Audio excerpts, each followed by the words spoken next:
By fans, for fans, the Hog Style.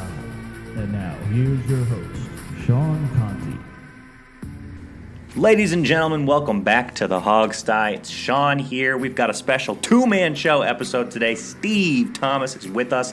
Steve, how are you this week? I'm doing all right. I kind of like these two-man shows in some weird respect. I like the guys, but I also, my ego is such that I like to be able to talk more. So, you know, there's pluses and minuses for everything. Well, I'll let you say whatever you want tonight, Steve. We have nothing but time. I too cherish the memories of our two-man shows. We've done this a couple times over the years. Yeah. So, we got a special show for you guys tonight. Look, we've obviously got the Broncos game coming this week. We're going to talk about that. But somewhat more importantly, I think, this is something I kind of wanted to get to last week, is let's just back it up a little bit and talk more in general about finishing out the season, what two more wins would mean, what it wouldn't mean for you, what does it mean to win out. And in that context, Steve, I understand that was pretty much our exact poll question this week to the fan base, is it not? Yeah, you and I are of like mind, apparently, because I was just, we haven't been doing these polls every week, obviously, during the season because they're a big pain in the butt to do. But I had that same exact thought. So the poll question I did this week was, are you currently rooting for the Redskins to lose their last two games in order for them to improve their draft position? So that is the poll question. And I have strong feelings about this, Steve. I'm sure you do too. Yeah, I do. But I cannot wait to see what people had to say about it. Yeah, it's only a yes or no thing, so we're not going to do our normal guessing. We'll just go over the results here. I don't know if I'm surprised by this or not. By a vote of 72%, the public voted for no, meaning they're not rooting for the Redskins to lose. Only 28% voted for yes. And we got this was one of our more popular polls too, so it got the juices flowing, I guess. Let me read a couple. Let me read a couple of the representative comments, and then we can talk about it. How about that? Yeah, let's see where the people's heads are at. Yeah. All right. This is from Gavin Heather, who is at Gavola1. He says, moving up or down 5 places in the middle of the draft order makes only a very small difference. If we had only won 2 games, I might think differently, as getting a top 3 pick is somewhat different than a top 10. So that's kind of one side of it. Have at Chris Jackson 210. He writes, nope, losing doesn't help the organization at all. It causes turmoil and distraction when the coach, quarterback, and other players are trying hard on every play. And then the opposite side of this thing here is from the 28%. Yeah, I asked this guy to make sure that he posted this comment to us outside the context of the poll, and I asked him to post it in the poll because I was never be able to find it again. Otherwise, because we get way too many of these comments.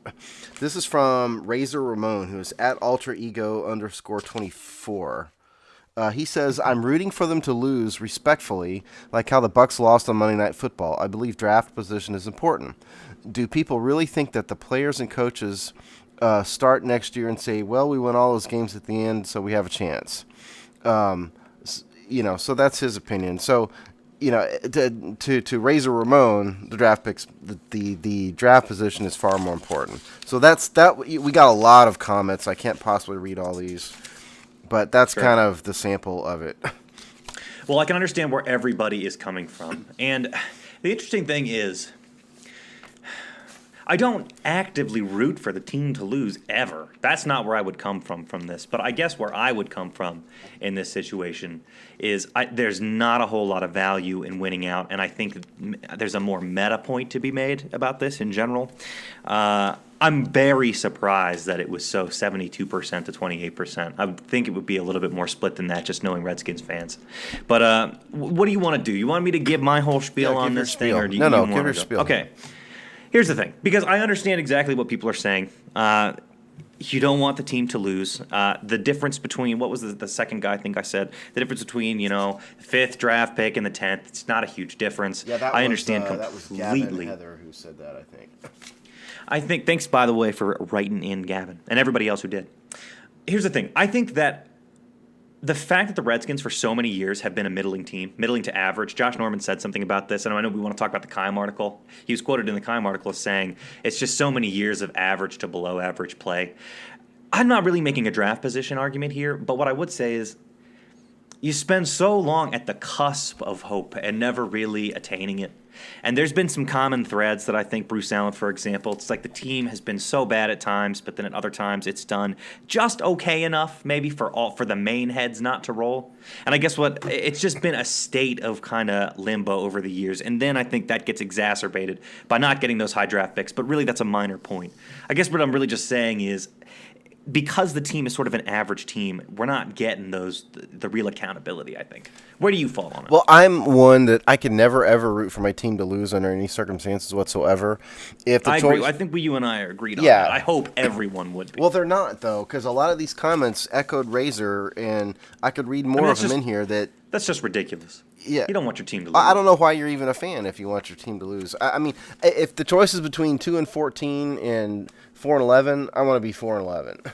That's the way I look at it. And frankly, in terms of draft, I get your point. I think what you were saying essentially is, if losing helps us kind of start over and flush everything makes down the big head exactly. I mean, drain the swamp, so to speak. I can respect that opinion more than the let's go fight for another 3 or 4 or 5 draft positions, because on the draft, if this is the NBA, I could understand.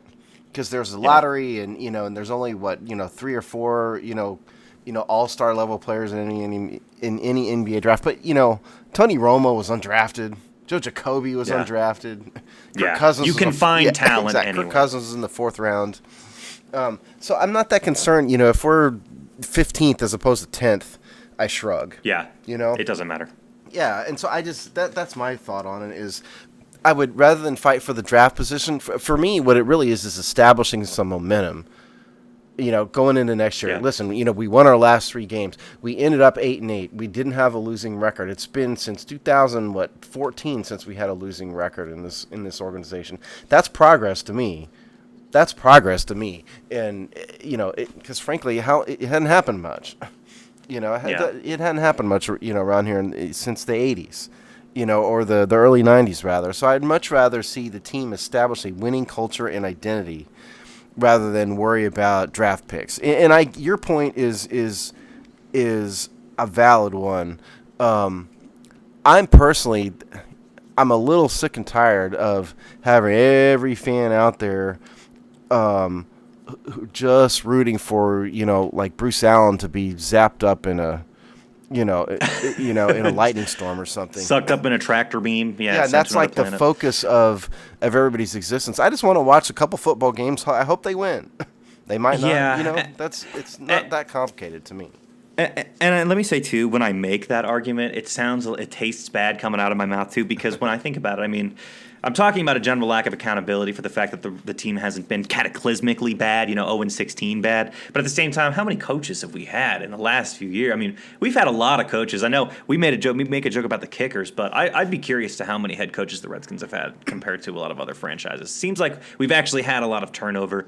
And this is the freaking problem with the Redskins. It's all so messy. You start talking about that, then you start talking about the relationship between everybody in the front office, and it just spins off. There's so many issues with this organization right now. There's so many issues. Well, it's funny because, some of the fan base out there comparing us to the Cleveland Browns. Do you people realize that the Browns have won 4 games in 3 seasons? Do you realize I read that somewhere last week or something? That's insane. It's crazy. Yeah, it's crazy. And do you guys realize that they've won 1 game since in over the course of 3 Star Wars movies? I mean, ooh, nice. I like that one. That's a good the truth. And do you guys realize how many draft picks they've wasted? How many first-round draft picks they've flushed down the toilet? How many coaches they've fired? How many GMs they've fired? Do you realize that their owner came within a hair of getting indicted for fraud? In conjunction with with his other business. Things could always be worse. We're not the Cleveland Browns. We have moved up from a horrible team to kind of fair to Midland mediocre team. And that is progress, and we do need to take the next step. And I know that's what your point is. We need to take the next step. How do we do that? Maybe it is the answer is to flush a bunch of people out. Maybe so. But to me, progress is let's not have another losing season. Let's not just die on the vine, The Redskins, the front office needs to either go to group therapy or they need to hire like an outside business structural consultant. Like someone needs to look at it that's not Dan Snyder and just be like, okay, this is the relationship that everybody needs to have. This is this guy's job. This is that guy's job. Stop trying to reinvent the wheel and do your own thing. Like some just outside perspective needs to go in and needs to be in his ear. Yeah, I mean, if there's one thing I've learned over the years, over being in the military a long time, being in a lot of organizations and watching sports and doing this show particularly, it's leadership always, organizational success, sustained organizational success always starts at the top. Always, always, always. You can't have sustained organizational success without a leader who breeds success. And, if you look at, I've said this a million times, maybe not on this show, but I've said it a lot. If you look at the consistently successful sports teams, not just in football necessarily, but, in football be the Patriots, the Steelers, the Giants to a lesser extent. In baseball, you're talking about the Yankees, the Cardinals, basketball, Lakers. What's the common thread? The common thread is those teams mostly have family. They have long-time owners who've been there a very long time, sometimes families, but they're all hyper-focused on winning, and they all know how to drive the organization towards winning. They have there's no drama. You don't see drama coming out of the Pittsburgh Steelers. Yeah. They squash all that stuff. You don't see drama coming out of New England. The drama that comes out of LA came from the players and not from the owners, and they squash all that stuff immediately. So where in Washington, I think Dan Snyder has improved as an owner. I don't think he's necessarily the pariah that he once was, but I'm not sure Dan Snyder has the personal characteristics to drive a team towards winning and set up an organization, which is what you're getting at. Exactly. What is the winning philosophy? That's the problem. Yeah, there is none. There's just no one's at the wheel that really has a cohesive vision of how this thing's supposed to work. My goodness, that was a downer. We have to talk obviously about the Broncos game, but why don't we also talk about this Keim article since it's somewhat related, right? So, you want to intro this, or I got to pull it up here? No, I'll do because my very first column I ever wrote for this site was called "Hope Springs Eternal," and my point was I remember that. and I think frankly it was one of the best things I've ever written. Which is sad because if it's been downhill ever since, I don't know what that says. Yeah. But my point with that article is similar to what John Keim is expressing here, in that, at once upon a time back in the 80s, and Sean, you're too young to remember it, and actually, what I'd also like to get your sense of is I don't know how people your generation get passionate about this team. Well, we've kind of talked about that at times. I don't necessarily understand it either. I mean, we can get to that too. But if you want. Okay, but I lost my train of thought. Keim's point here is that once upon a time, this was probably the best fan base, most passionate and dedicated fan base in football. And where we are now... Yeah, I definitely don't remember those times. Yeah, where we are now is it's a combination of either malaise or outright disgust, or they're just not fans anymore. And what has happened is Keim's point is it's been a death by 1,000 cuts over and over and over again. Mediocrity, bad signings, Deion Sanders, Bruce Smith, let's bring in Jeff George. That didn't work. Marty Schottenheimer. My goodness. Let's fire Marty Schottenheimer. We'll draft Robert Griffin III. Well, guess what? In spectacular Redskins fashion, he flamed out, Right. So we signed Scott McGloin. That goes south. We have Kirk Cousins drum. It's one thing after another. It's not just one season of, oh my God, we're 3-13. His point is that it's been a slow, steady burn of fan passion. That was my point with the Hope Springs Eternal thing was, back in the day, my point was no matter what small minor thing happened, you always had hope because you knew, and that's gone away. So that's The analogy that he uses in this article that I really like is Lucy pulling the ball away from Charlie Brown over and over and over again, because that's a great way to put it. Well, I think it's death by 1,000 cuts, right? Yeah. And as far as the question you asked me about how you can't even imagine how people are getting passionate about this team anymore. The only insight I can offer on that is, I wasn't like raised a football fan. My parents weren't huge into football or anything necessarily. So I did kind of come up in a time when the Redskins weren't. I think we've talked about this in the show before. Jason Campbell was the quarterback when I started becoming a Redskins fan. I think it's just, you go to college, you talk to other people that are into their teams, and you get into your own hometown team as a result of that. And then I think with the Redskins, they've got kind of a history. They've got a personality. They've got the championship. So you can kind of rest on that a little bit. I don't know how people in like Cleveland do it or anywhere else like that. That's more mind-boggling to me. But I think that's just what it is. The Redskins have the Hogs. They have kind of some of these characteristic things, and it's easy to sort of become a fan off of that. But I think that is fading. I think it's fading slowly over time, and it's nice that we're called the Hogstye as a reminder to all that. I don't know if it keeps being like this for another decade. I think it's like because you're not a kid. We'll see a major decline. You're a lot younger than me, but you're not 14. And what I'm wondering about is how these the kids today who've never known anything but misery. Because when I was 10, my dad started taking me to Redskin games in 1977. In 76, 77, my first hero was Chris Hanberger, who's now in the Hall of Fame. I remember watching Billy Kilmer throw the ball, and I got to go to the NFC Championship game in RFK Stadium in 1983 against the Cowboys when I watched the stands shake. I watched, Dexter Manley put the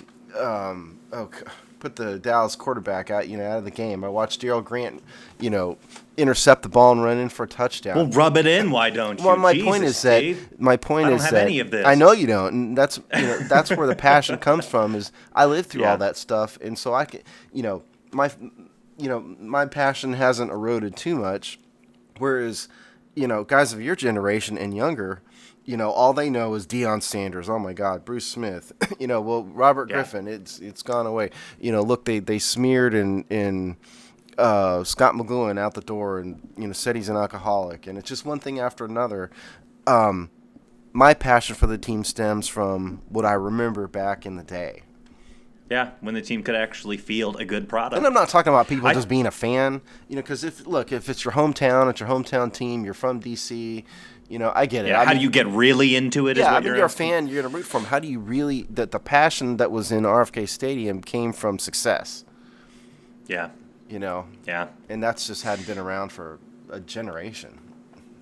Yeah, well, I think part of the argument he's making, that is just that is slowly going to fade, and I kind of agree. We have this stuff that's just on the edge of recent history to rely on, but as we get further away from it, it's going to be harder. It's going to be so much harder. We've talked about this sometimes off the show. We've asked ourselves this: how much does the Hogs, that reference, how much does it resonate with people these days? We don't know. This is something that we've had conversations about. The Smurfs and all the other position groups that had these nicknames of the Redskins. We don't know how much that resonates with people anymore. I think it definitely does with people who remember it.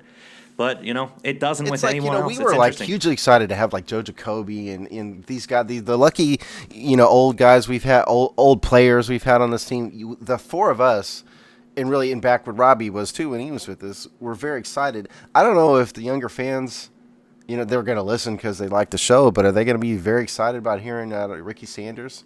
We are. Exactly. But totally different perspective. Yeah. Exactly. Yeah. Yeah, I don't know. All I can say is the team better find a way to field a consistently competitive team soon, or I really do think that it's just going to continue to be this death by 1,000 cuts that we What's already... competitive mean, though? See, that's the thing. Meaning you can get into the playoffs consistently, but more than that, it's not a guaranteed first-round loss. Because the last couple times we've gone into the playoffs, I feel like it's been a guaranteed first-round loss.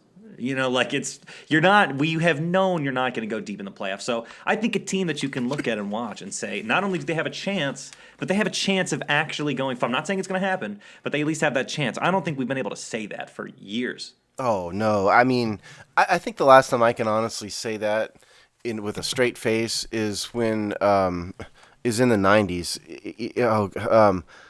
North Turner. I think it was the North Turner teams. Those teams you kind of felt like had a shot.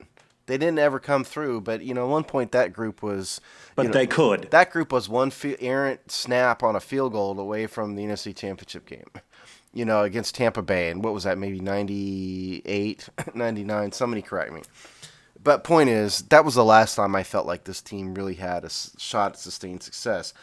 Until, the Robert Griffin era showed up. I mean, I really thought Robert Griffin was going to be the guy. Well, I will not the only me one. Both, brother. Yeah, I mean, I held Pour on. a beer out right now. That was a roller coaster of a year. I really Super thought depressing. he was going to be the guy, and it turns out I hung on to him much longer than I should have, just out of an insane desire to see success again. But that's just another body blow, Yeah, it's Redskins fans are all developing CTE because of all this, just repeated blows to the head. Yeah, he references other things in this article. I don't know if it's really, we probably should get to the Broncos preview, but yeah. I don't know if it's worth mentioning. The specter of Kirk Cousins' contract, I think that's a low note for fandom right now. Been botched so poorly, and none of us know what's going to happen. But I think all of us feel like whatever happens is going to be bad. Either he leaves and that's going to be bad, or he stays and costs a crap ton of money. It's going to be bad. It's just that is a dark cloud looming over the entire thing. Yeah, think about it's not a good time to be a fan. Just think about if he signed the $34 million franchise tag. Think about what I that's. I don't want to think about that. You think it's bad now to talk about Kirk Cousins' future? Wait till the man has been paid $34 million. I mean, I don't even want to. It's just creating a toxic situation. They have got. I mean, you know what? That should be priority. Actually, this is not any deep, insightful comment. That needs to be priority number one. Please start talking now. I don't know what the laws are, what the rules are, Steve, about contract negotiations. Well, they can't really, because he's on a franchise tag. They can't negotiate a new one until after the season. But so day as soon one, as the season's over, when the clock strikes midnight, let's get it done. Do whatever you're gonna do. Either that. Look, here's what we didn't. I know we hate getting into Kirk Cousins talks, but I think day one they need to either announce the 5-year contract or announce that they are parting ways. I could not agree more. Cut it off like a Band-Aid either way. You can't have that going through the offseason with that uncertainty. That's going to affect players that may or may not want to come here. That could affect a lot of things. Well, and what the hell else do they need to see of the man? I mean, how many seasons has he started now? This is season 3, right? And how much do you need to see? Yeah. My God. We know Kirk. Yeah. We know Kirk. So I have a feeling we have an entire Kirk Cousins-centric episode coming up soon in our future, don't we? Oh, yeah. And yes, and I don't know if I can stomach writing part 4 of my big Kirk Cousins contract article because I'm just emotionally drained by the whole thing. Get ready on part 5, too. I'll say it right now. Probably so. All right. Well, do we want to refocus here, start talking about this Broncos game we got coming up against my new hometown team? God, I don't know, Steve. After this conversation, I'm thinking about switching over. I'm in the right town, just one jersey away from being a Broncos Well, we need fan. you on the Hogstye, so if you do that, keep it to yourself. Yeah, true story. Okay, so obviously the Redskins have the Broncos coming up this week. It's luckily, or mercifully, I don't know how mercifully, a home game. So that's something. I think we have, in terms of recent history at least, we have a slight edge against the Broncos. They are coming off 2 wins. What are you seeing as the big headlines for this game, Steve? Here's the big headline. I think there's 3 of them.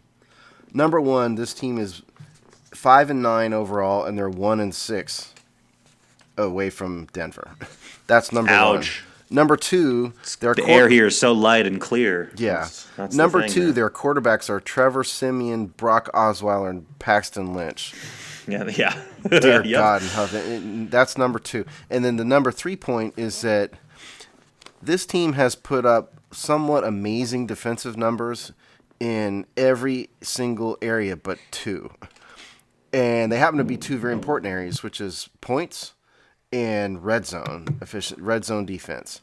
But this team is, I guess we'll start with defense.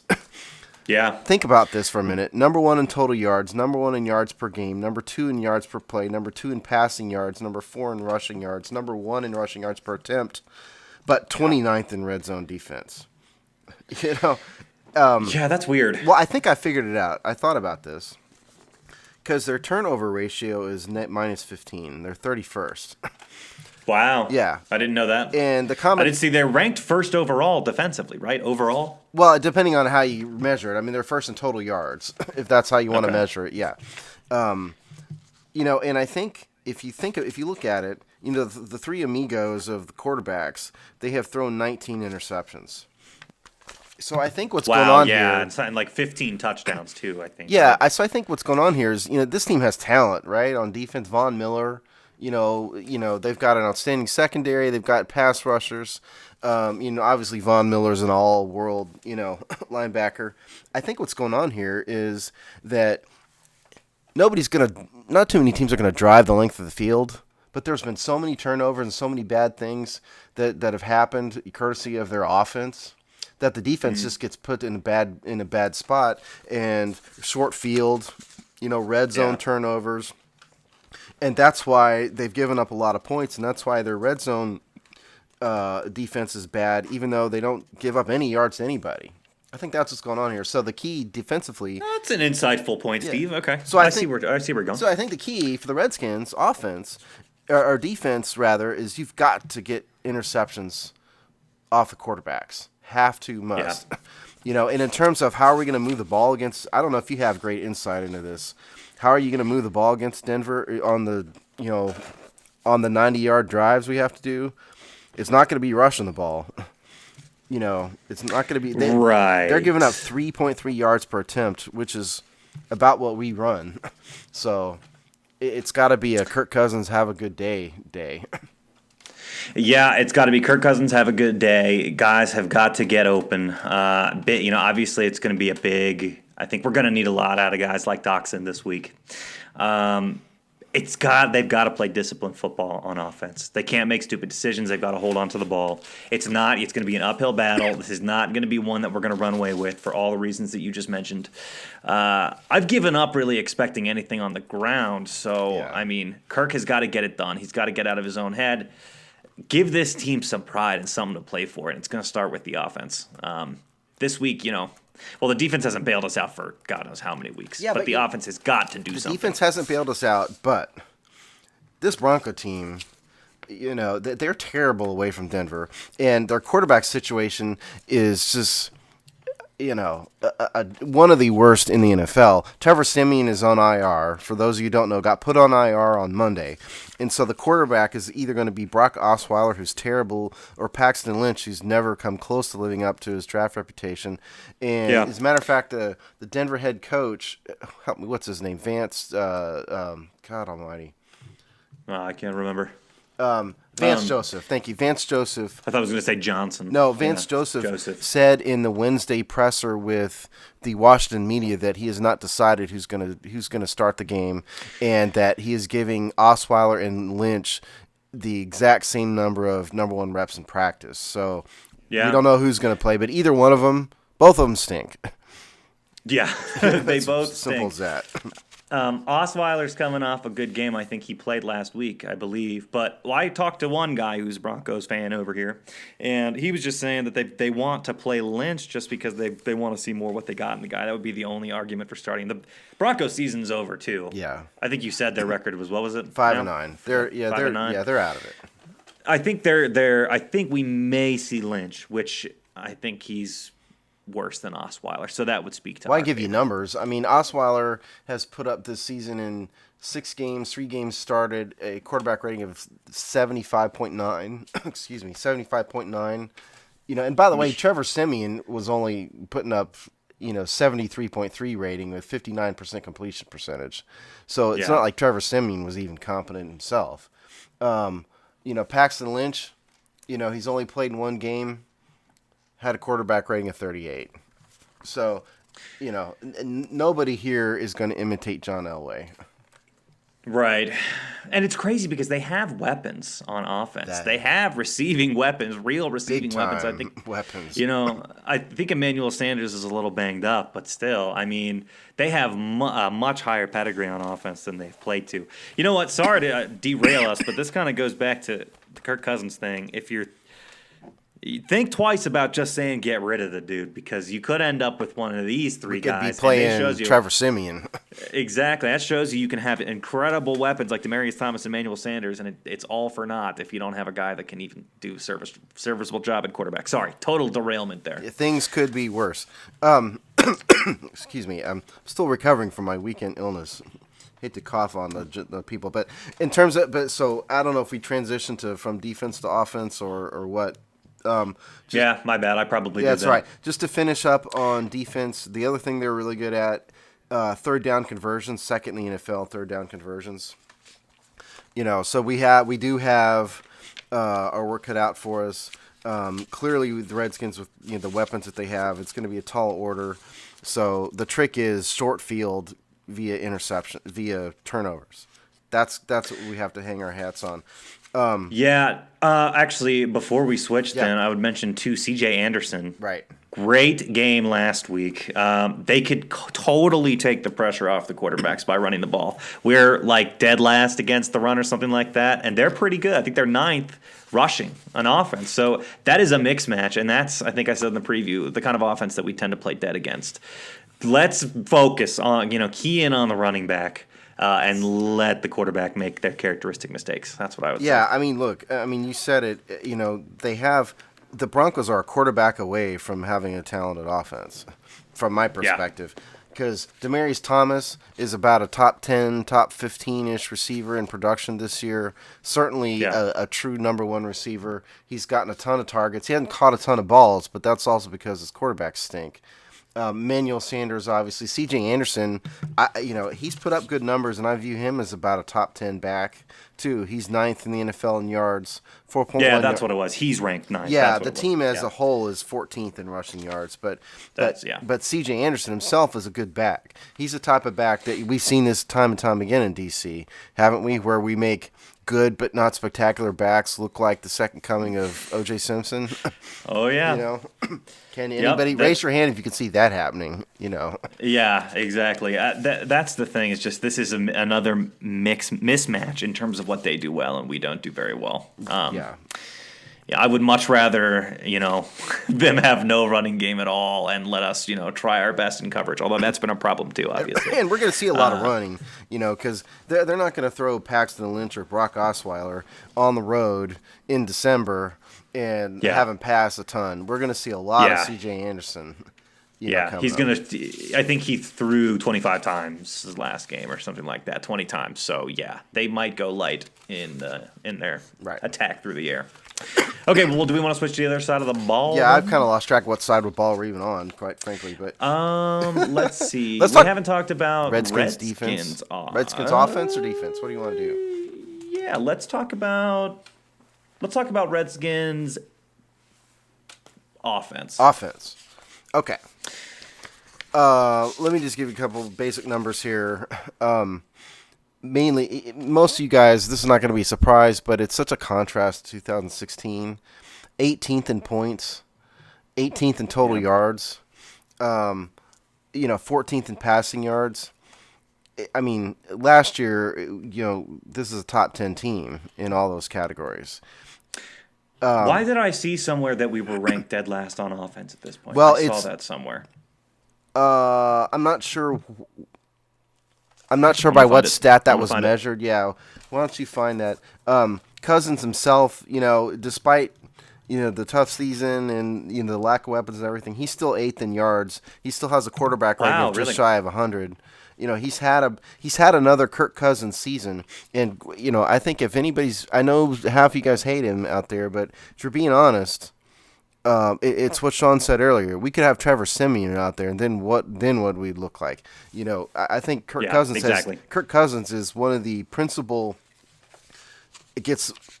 Kirk Cousins deserves a lot of credit for this team even being where they are, considering all the injuries. And it's definitely going to be on him, like we've been saying. One thing where we've been terrible at all year, we continue to be terrible at, third down conversions. They're now 29th in the NFL in third down conversions. Just awful and not getting any better. So, there's not going to be a lot of daylight against the Denver defense, as we said. The trick is going to be they're going to have to produce a short field. Unfortunately, it's not going to come on special teams because we have the worst punt return game in the league, just about. So. My God, I didn't even look in the preview. I was derelict in my duty. I did not look to see how they did on special teams. Probably mostly because I just didn't want to know. Denver's kind of blah. Denver's kind of middle of the road in everything. The Redskins are 28th in punt return. We moved up a couple spots. We moved up to 28th in punt returns thanks to the Cardinal game. So, progress. Awesome. Wow. All right, well, what do you want to do? We've kind of jumped around here a little bit. What other main points do you want to make about this game, or do you want to head into, let's see, we're about 40 minutes, right? About 30 minutes, 35. Well, what do you want to do? I want to do previews? Well, we hadn't really talked I wanted to hit a little bit of the Redskins defense. The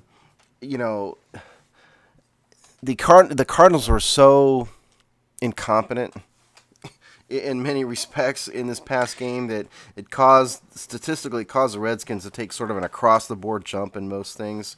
They're still terrible in points. They're 29th in points, but they're getting a little better.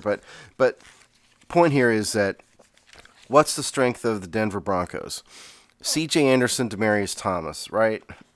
Yeah. Demaryius Thomas is, I think I've said this before. I may be wrong. I was wrong then. I may be wrong now. But Demaryius Thomas, I think, is the type of guy who he's bigger. He's 6'3", 230 pounds. He's not a speedster, a.k.a. Antonio Brown. So he may be the type of guy that Josh Norman, Bashaud Breeland do fairly well against. Couple that with a bad quarterback and the fact that his catch percentage is low, we may do okay against Demaryius Thomas. Just because he kind of fits the mold. So the trick really is C.J. Anderson. We're 28th in rushing yards, 21st in rushing yards per attempt. Teams have, this is not a surprise to the Denver coaching staff. They're terrible on the road. Their quarterback's going to start for the first time in a while. You're going to see a lot of running, and so that's what the defense is going to have to focus on most, I think. Or that's what they're going to have the most trouble with. Well, I like that assessment. I think if you can shut that down, which obviously we can't seem to do, if you can shut that down and force them into a single dimension, like you said, Demaryius Thomas is not exactly a speedster. We've got guys that like to make plays on the ball. You could potentially come away with those. I mean, that's happened to them a lot this season, like you said. So I actually really like the first assessment you made earlier when you said, let them make those mistakes through the air, generate some turnovers since they're prone to do it anyway. And get in good field position because they're not good, in the red zone. If the dare I couldn't agree more. If the dare is to dare either Paxton Lynch or Brock Osweiler to beat you, I'll take the dare. Yeah, exactly. That's a dare that I would feel a little bit more confident in making, at least. Right. I don't know. It's just obviously a huge if to say something like if they can shut down C.J. Anderson or shut down the rushing game, because that's something that we obviously can't do. I think he had his best game of the year last. I think you're right. Last week, although I forget, was it the Colts last week or something? They played two real softball teams the last 2 weeks, so slight asterisk there in terms of their two game streak that they're on.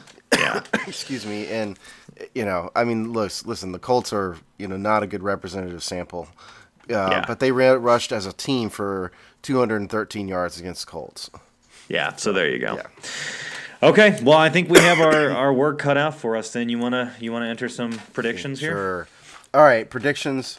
I think the Redskins are going to win 2 in a row here for the first time since early in the season. Denver has just been way too bad on the road. Again, they've been terrible on the road all year. The only road game they did win was last week against the Colts. And if we're not better than the Colts, God help us.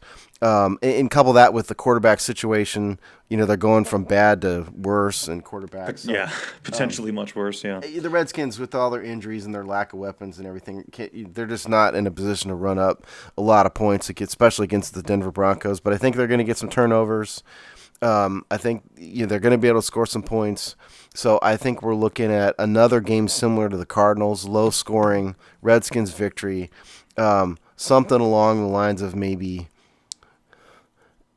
20-10 Redskins. Okay, awesome. I'm going to go the opposite route, though. I'm going to say Redskins loss.